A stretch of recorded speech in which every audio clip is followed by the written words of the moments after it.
So ayan guys, no. So may natira pa tayo, yun yung bandang gitna. Halos kalahati pa. Ito, simula rito. Ito hanggang yan. Ayun. So kalahati pa yung ano natin, medyo padilim na. Kaya maya mag-iikot na yung gwardiya rito. So hindi natin siya natapos. Balikan ko na lang bukas pagka uminit. So ngayon magliligpit na tayo. Walisan muna natin yung mga kinaalat natin. Iapon natin dito sa ano dito sa harapan ni tatay.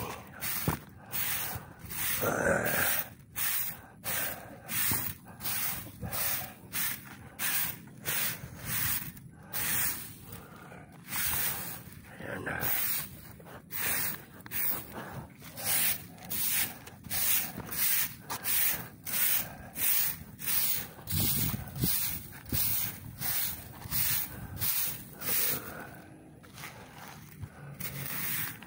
Ano yun na medyo makapal na yung damo kasi ayan actually madami na yan.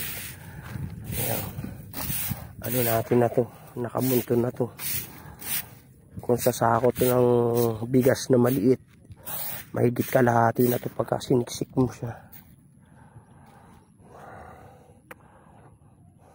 So konti na lang naman yun, kaso papadilim na, kaya ligpit na muna natin sila. Kaway man natin yung mahiwagang ano natin rito, sako, yung gamit natin pagka ano tayo kung naandito yun. Ano yung sako, panghakot natin. Hindi ko natapos kung maaga sana akong dumating ngayon. Kita nyo, ayan, nagupitan na natin yan.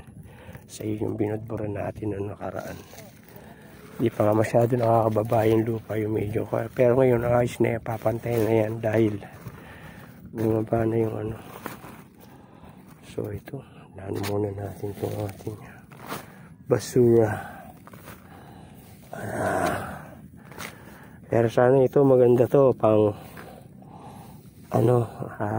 tawag rito, compost.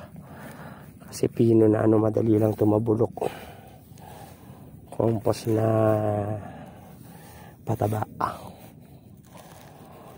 Kaso titimba natin ito, abala pa to sa akin, buti nakabike lang tayo.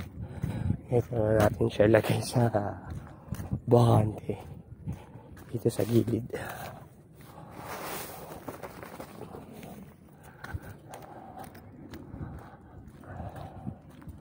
So bukas siya maganda na yan, tapos pababayin muna uli natin yung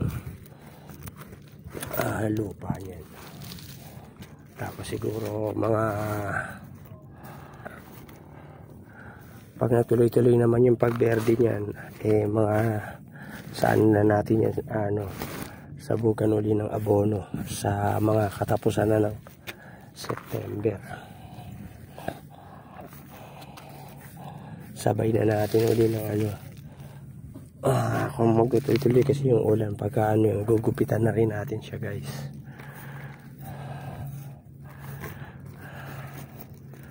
So ayan na lang muna guys, yan na muna ang update natin rito sa ating kinupitan. Balikan na lang natin siya kung hindi uulan bukas o kailan maganda yung panahon. So maraming salamat sa panonood. Thank you for watching. God bless.